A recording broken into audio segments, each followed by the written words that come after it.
What if you couldn't see the person standing in front of you? What if you couldn't hear their voice?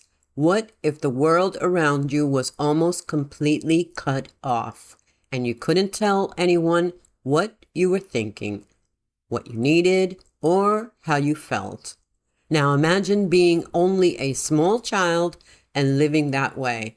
Most people would assume that a life like that would have to be very limited. But what if they were wrong? What if that little girl grew up to become an author, a college graduate, a world traveler, a political activist, and one of the most famous advocates for people with disabilities in history? Well, that little girl did exist, and her name was Helen Keller. Hi everyone, I'm Lucy and welcome back to Over 60 Disabled and Alone.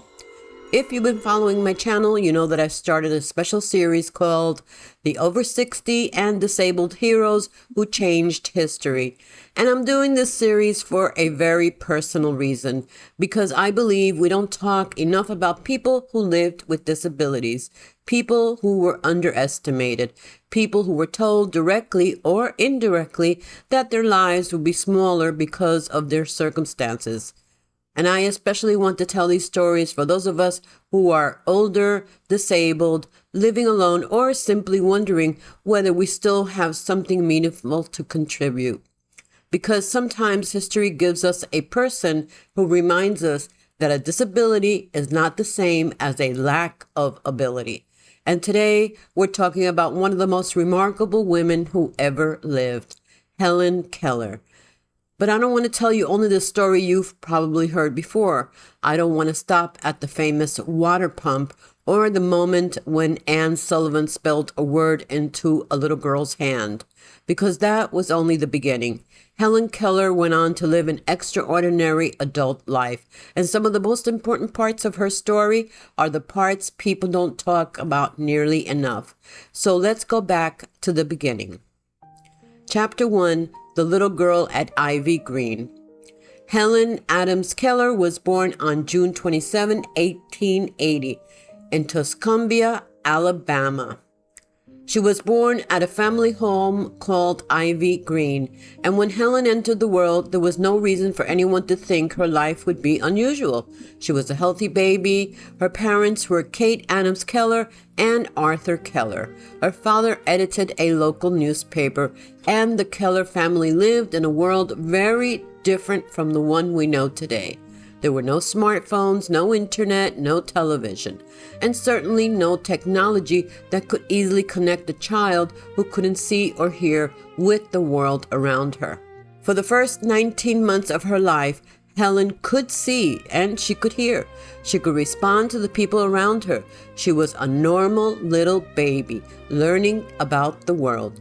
Then everything changed. When Helen was about 19 months old, she became seriously ill. The exact illness was never definitely determined. Historical sources have suggested illnesses such as scarlet fever or meningitis, but no one knows with certainty what caused it. What we do know is what happened afterward. Helen lost her sight, and she lost her hearing. Suddenly, the little girl who had been discovering the world through sight and sound was living without either. Imagine being a toddler and waking up one morning and the world has become completely different. You can't see your mother's face, you can't hear your father's voice, you can't hear footsteps coming towards you. You can't see where someone is pointing. You don't understand why people are communicating one with another, but you can't participate. Helen became increasingly frustrated. She couldn't communicate in the way other children could, and that frustration sometimes came out as explosive behavior, tantrums, anger, desperation. Her family loved her, but they didn't know how to reach her, and Helen didn't know how to reach them. Chapter 2, The Woman Who Changed Her Life. Eventually, Helen's parents began searching for someone who could help. Their search eventually led them to Alexander Graham Bell, Yes, the same Alexander Graham Bell associated with the invention of the telephone. Bell had a strong interest in deaf education, and he encouraged the Keller family to contact the Perkins School for the Blind in Massachusetts. Perkins had an exceptional young teacher named Anne Mansfield Sullivan. Anne was only 20 years old, and she had experienced enormous hardship herself. She had grown up poor, she had spent years in a state institution, and had serious vision problems. Yet she possessed extraordinary determination. In March of 1887, Anne Sullivan arrived at Ivy Green. She was about 14 years older than Helen, and from the moment they met, their lives were changed forever. Anne understood something Helen's family had not fully understood. Helen was not incapable of learning. She simply needed a way to connect language and with the world around her. Anne began spelling words into Helen's hand using a manual alphabet. She spelled words like doll, mug, milk, but at first Helen didn't understand what any of it meant. To her, Anne's fingers were simply making patterns in her hand. There was no connection between the pattern and the object until one day in April 5, 1887, Anne took Helen outside to a water pump. She placed one of Helen's hands beneath the flowing water. With her other hand, Anne spelled Water again and again and again, and suddenly something happened. Helen understood. The movements in her hand weren't just random motions, they represented something. The cool liquid flowing over her hand had a name: water. And once that door opened, Helen wanted everything named. She touched the ground. What is this? And spelled the word. Helen touched another object again. What is this? By the end of that day, Helen had learned dozens of words. The child who had seemed trapped inside a silent, dark world had suddenly discovered language. Chapter 3, she wasn't going to stop there. Helen's education accelerated. She learned to read Braille. She learned to write. She learned to communicate through finger spelling. And eventually, she wanted something even more difficult. She wanted to speak. Helen worked with teachers who taught her how to form sounds by feeling the movements of the lips and throat.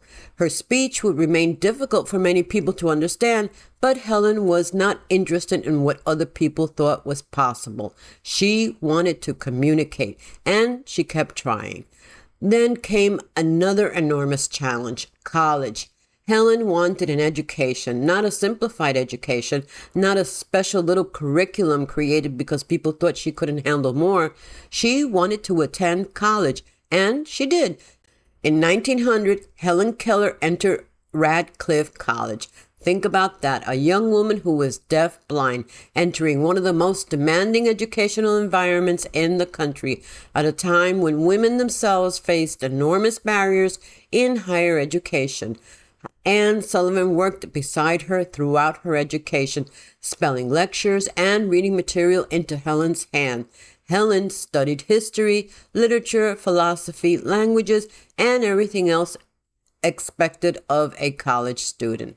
In 1904, Helen Keller graduated from Radcliffe College cum laude. She became the first deaf-blind person to earn a Bachelor of Arts degree.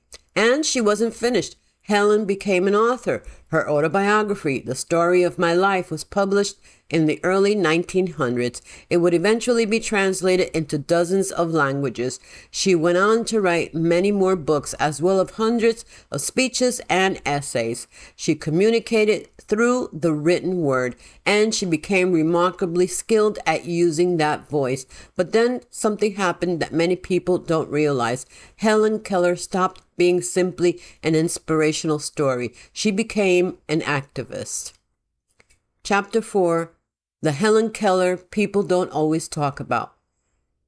For much of her life, Helen Keller spoke publicly about issues that mattered to her: women's rights, workers' rights, peace, civil liberties, and most importantly, the rights and opportunities of people with disabilities. She was not afraid to express opinions that were controversial in her time. She supported women's suffrage. She spoke against war. She advocated for working people, and she became an early member of the American Civil Liberties Union. Helen didn't simply want people to feel sorry for people with disabilities. She wanted society to change. That distinction is incredibly important. She was not saying, look at me because I'm disabled. She was saying, look at what disabled people are capable of, and then asking, why are you building a society that prevents them from participating? In 1924, Helen began working with the American Foundation for the Blind, and she remained associated with the organization for more than 40 years. She traveled, she spoke, she raised money, she met government officials, she advocated for better education, rehabilitation, employment, and opportunities for people with vision loss. Her disability gave her a personal understanding of the barriers she was fighting, but she did not allow that personal experience to make her world smaller. It made her world bigger. Chapter 5, The Woman Who Traveled the World. Now, here's something I find absolutely fascinating. Helen Keller did not stay home. She traveled, and she traveled a lot. She traveled across the United States and internationally, speaking on behalf of people who were blind and disabled. She met presidents, world leaders, celebrities, artists, activists, ordinary people, and people came out in enormous numbers to see her. In 1948, she traveled to Japan. Her visit was enormously successful. Huge crowds came to welcome her. She spoke about the needs of blind and disabled people and about the importance of education and opportunity. And this wasn't some young celebrity doing a promotional tour. Helen was nearly 75 years old. She had already lived an extraordinary life, but she was still working, still traveling, still advocating, still speaking. Then in 1955, when Helen was 75, she embarked on one of the longest and most demanding journeys of her life. A 5-month journey through Asia, covering roughly 40,000 miles. 75, think about that. At an age when many people are being told to slow down, Helen Keller was traveling around the world, meeting people, speaking publicly, and advocating for people with disabilities. That is exactly why I wanted her to be part of this series. Chapter 6, What Happened When She Got Old. Eventually, Helen Keller grew older. Her body changed, her health changed, and she experienced a stroke in 1960. After that, she lived more quietly at her home in Westport, Connecticut. She was no longer traveling the world the way she once had.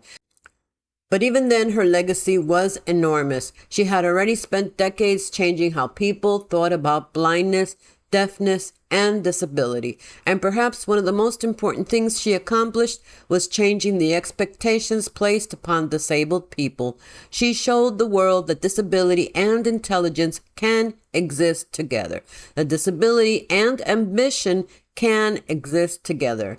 That disability and leadership can exist together. That disability and purpose can exist together. Helen Keller died on June 1st, 1968. She was 87 years old. Her ashes were placed at Washington National Cathedral beside the ashes of Anne Sullivan Macy and Polly Thompson, two women who had been enormously important in her life. And when Helen died, she left behind something much larger than books. She left behind a challenge. Chapter 7. What Helen Keller's life meant to us. And this is where I want to step away from history for just a moment to talk to you directly, because if you're watching this and you're over 60 or you're living with a disability or you're alone, maybe you've heard people say things like, at your age, or you can't, or it's too late, or that's not realistic, or you need to slow down. And sometimes these words don't even come from strangers. Sometimes they come from people we love. Sometimes we start saying them to ourselves. So Helen Keller's life does not tell us that every person has to accomplish something enormous. That's not the lesson. You don't have to become famous. You don't have to write books. You don't have to travel 40,000 miles. You don't have to change the world. The lesson is simpler. Don't let somebody else decide the size of your life. Maybe your next chapter is small. Maybe your next chapter is learning something new.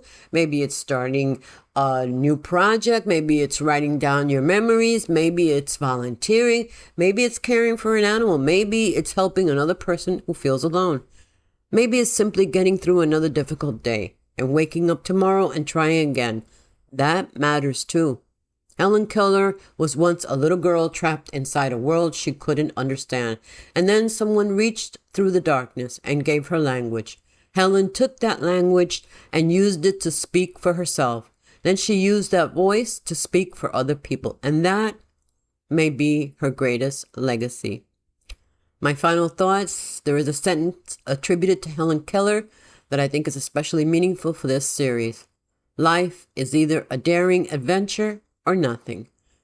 Whether or not you agree with every word, her life certainly was a daring adventure. She was born into a world that had no idea what to do with a deafblind child. She grew up in a time when women had fewer opportunities.